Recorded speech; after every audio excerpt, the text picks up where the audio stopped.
હજુ 24 કલાક વરસાદી માહોલ રહી શકે છે। માવઠા અંગે ખેડૂતો માટે આ મહત્વના સમાચાર આવી રહ્યા છે। 24 કલાક બાદ હાલ પૂરતી માવઠાથી રાહત થઈ શકે। આજે કેટલાક જિલ્લાઓમાં હળવા વરસાદની શક્યતા છે। ખેડૂતો માટે રાહત રહે, થોડા દિવસ પૂરતી જ આ રાહત ગણાઈ રહી છે। હવામાન નિષ્ણાત અંબાલાલ પટેલની પણ આગાહી છે કે 18 થી 24 નવેમ્બરે ફરી માવઠું થઈ શકે છે। 16 થી 18 નવેમ્બરે એક ચક્રવાત સર્જાશે। બંગાળ ઉપસાગરમાં ભારે ચક્રવાત સર્જાઈ શકે છે। 18 થી 20 નવેમ્બર ચક્રવાતની અસર રહેશે। એક વેસ્ટર્ન ડિસ્ટર્બન્સ પણ આવવાની શક્યતા છે। 18 થી 24માં વાતાવરણમાં પલટો આવશે અને 15 ડિસેમ્બર સુધીમાં વેસ્ટર્ન ડિસ્ટર્બન્સના કારણે કમોસમી વરસાદની શક્યતા રહેશે।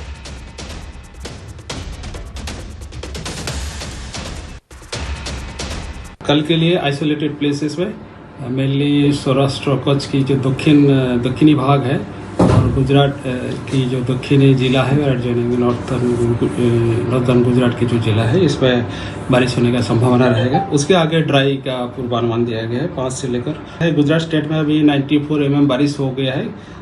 इस सीजन में फर्स्ट अक्टूबर से लेकर अभी तक जो सामान्य स्थिति रहना चाहिए 21.4 mm जो 339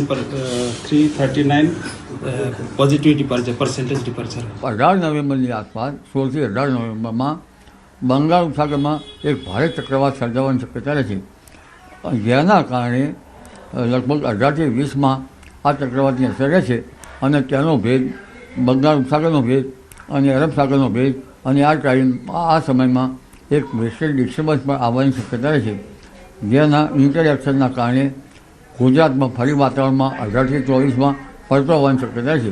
18 થી 24માં વાદળવાયુ પણ આવવાની શક્યતા છે। સામાન્ય રીતે હવાના હળવા દબાણ બંગાળ ઉપસાગરમાં ડિસેમ્બરની સુધીમાં રહેતા હોય છે। 15 ડિસેમ્બર સુધીમાં પણ વેસ્ટર્ન ડિસ્ટર્બન્સના કારણે કમોસમી વરસાદ થવાની શક્યતા રહેશે। ઉત્તર ગુજરાતના ભાગોમાં મહત્તમ તાપમાન લગભગ 30-31 અને ન્યૂનતમ તાપમાન 22-23 ડિગ્રી સેલ્સિયસ આસપાસ રહેવાની શક્યતા રહેશે।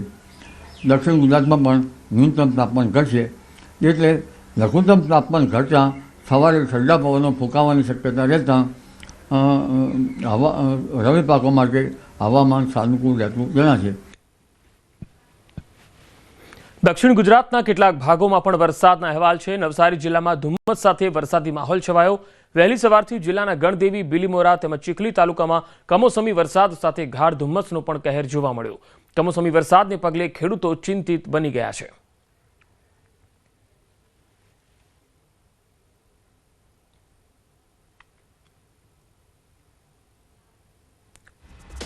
વાત હવે અરવલ્લીની। અરવલ્લી જિલ્લા પંથકમાં પણ કમોસમી વરસાદના અહેવાલ આવી રહ્યા છે। જિલ્લામાં ભિલોડા, લીલીછા, જુમસર જેવા વિસ્તારોમાં ધોધમાર વરસાદ। શિયાળામાં ચોમાસા જેવો ધોધમાર વરસાદ ખાબક્યો। માવઠું થવાથી ખેડૂતોના ખેતી પાકને પણ નુકસાન જઈ રહ્યું છે। મગફળી, સોયાબીન અને ડાંગરના પાકને નુકસાનના અહેવાલ આવી રહ્યા છે। અરવલ્લી જિલ્લાના અનેક ગ્રામ્ય વિસ્તારોમાં વરસાદ, જેમાં ભિલોડામાં સૌથી વધારે ગ્રામીણ વિસ્તારોમાં વરસાદના અહેવાલ આવી રહ્યા છે।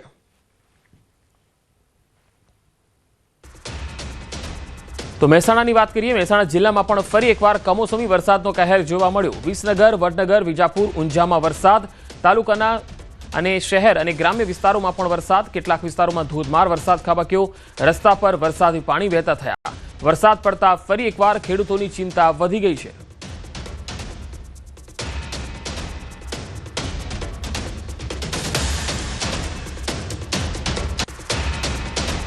હવે વાત સાબરકાંઠાની। સાબરકાંઠા જિલ્લામાં પણ ફરી એકવાર કમોસમી વરસાદના અહેવાલ આવી રહ્યા છે। રાત્રે વિવિધ તાલુકામાં વરસાદ ખાબક્યો। હિંમતનગર સહિત પરબડા, કેસરપુરા, કરણપુર, હાજીપુર જેવા ગ્રામ્ય પંથકમાં પણ ધોધમાર વરસાદ થયો। માવઠું થતાં ખેડૂતોમાં ચિંતાનો માહોલ છવાયો છે। કમોસમી વરસાદથી મોટા પાયે પાક નુકસાનની ભીતિ સેવાઈ રહી છે।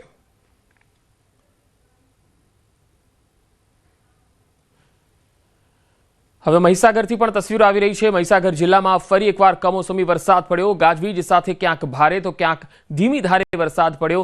લુણાવાડા, બાલાસિનોર, વીરપુર સહિતના ગ્રામ્ય વિસ્તારોમાં પણ વરસાદના અહેવાલ આવી રહ્યા છે। સંતરામપુરમાં પણ ધોધમાર વરસાદ પડ્યો। ખેડૂતોના તૈયાર પાક પર પાણી ફરી વળ્યા છે। માવઠું થતાં જગતનો તાત ચિંતિત બન્યો છે।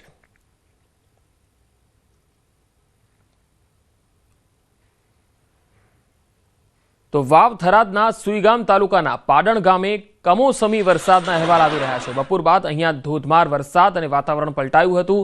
કમોસમી વરસાદ પડ્યો હતો. સુઈગામ તાલુકામાં વરસાદ પડતા ખેડૂતોની ચિંતા ખૂબ વધી ગઈ. માવઠાના કારણે બેવડી ઋતુથી રોગચાળાની પણ ભીતિ છે. એક તરફ ખેતીની નુકસાની અને બીજી તરફ રોગચાળાની ભીતિ.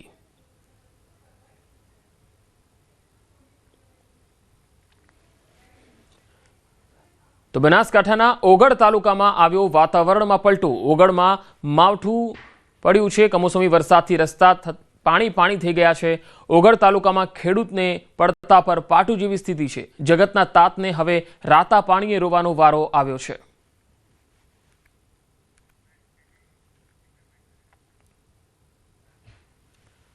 સોનાએ સમાજમાં કર્યો છે સુધારો. સાંભળવામાં તમને નવાઈ લાગશે, પરંતુ આ વાત સાચી છે. વૈશ્વિક સ્તરે જે પ્રમાણે સોનાનો ભાવ વધી રહ્યો છે તેને જોતા એક પ્રતિષ્ઠિત સમાજે આવકારદાયક અને લોકોના હિત માટેનો નિર્ણય કર્યો. અમદાવાદ શહેરમાં વસતા રબારી સમાજના 14 પરગણાએ લગ્નમાં 15 તોલા જેટલું સોનું આપવાની પ્રથા હવે દેવ દિવાળી પછી બંધ કરી દીધી છે.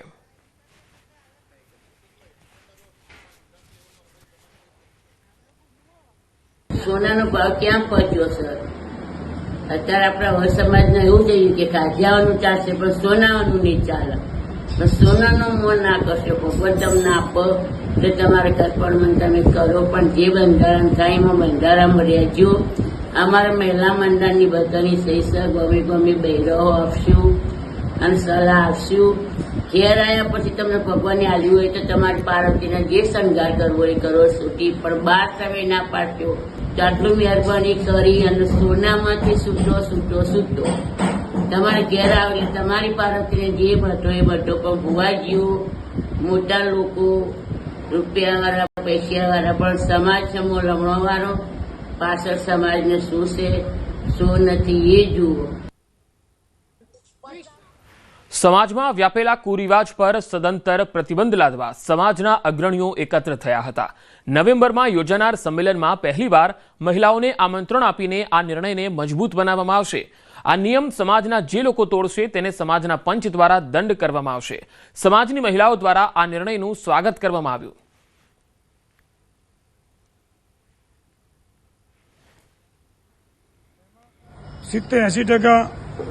સમાજનો વર્ગ એવો છે જે આ આર્થિક પરિસ્થિતિ એની એવી છે નહીં કે 25-50 તોલો સોનું લઈ શકે. એટલે પોતે શું કરે, પોતાની પ્રોપર્ટી, કોઈ જમીન, કોઈ આર્થિક આગુબાજુ વ્યવહાર કરી અને વ્યવહાર સોનું ખરીદે છે અને પ્રથામાં ઊંડો ઉતરી ગયો છે. ખરેખર રબારી સમાજને જાગવાનું છે.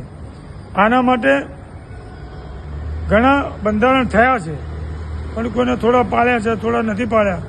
કે ભાઈ સોનાનો ભાવ વધી રહ્યો છે એટલે એકલા રબારી સમાજની પણ અન્ય બધા સમાજોને આ પોસાય એવી પરિસ્થિતિ નથી. પણ અમારા સમાજમાં વધારે પડતો સોનાનો આગ્રહ હોય છે. એટલે હવે જો સમાજની અંદર આ સોનાની પ્રથા જો વધારે નાબૂદ ના થાય તો મધ્યમ વર્ગ અને નાનો વર્ગ દેવાની અંદર ડૂબી જશે. અને અત્યારે 25 તોલા 50 તોલા આ રબારી સમાજમાં બધું ચાલે છે, તો હમત લાઈન પૂરું કરવાનું. અમારે હવે નરમ ગરમ હોય એ ત્યાંથી લાઈન છોકરો પરણાવે. સોનું તો ખરેખર હાલ એના ભાવ ખૂબ જ વધી રહ્યા છે, જે જોઈને આપણે સમાજમાં એક સુધારો લાવવાની ખરેખર જરૂર છે. કે જે સોનાની પ્રથા છે હું એવું નથી કહેતી કે સાવ એને બંધ કરો, કારણ કે એના સાથે પણ એક સાંસ્કૃતિક જોડાણ છે, લાગણીઓ છે. એટલે પણ એના માટે એક મર્યાદા કે એક લિમિટ નક્કી કરવી જોઈએ. તો રબારી સમાજમાં ખોટી પ્રથાની નાબૂદી માટે છેલ્લા 2 વર્ષથી ચર્ચા વિચારણા ચાલતી હતી. તેમાં પણ જો વાત સોનાની કરવામાં આવે તો મધ્યમ વર્ગના લોકોને સોનું ખરીદવું પોસાય તેમ નથી. લગ્નમાં સોનું ખરીદતા તે બોજ નીચે દબાતો જાય છે. તેથી જ સમાજે આ નિર્ણય લીધો અને સમાજના લોકોને આ નિર્ણયમાં સાથ સહકાર આપવા અપીલ કરી છે.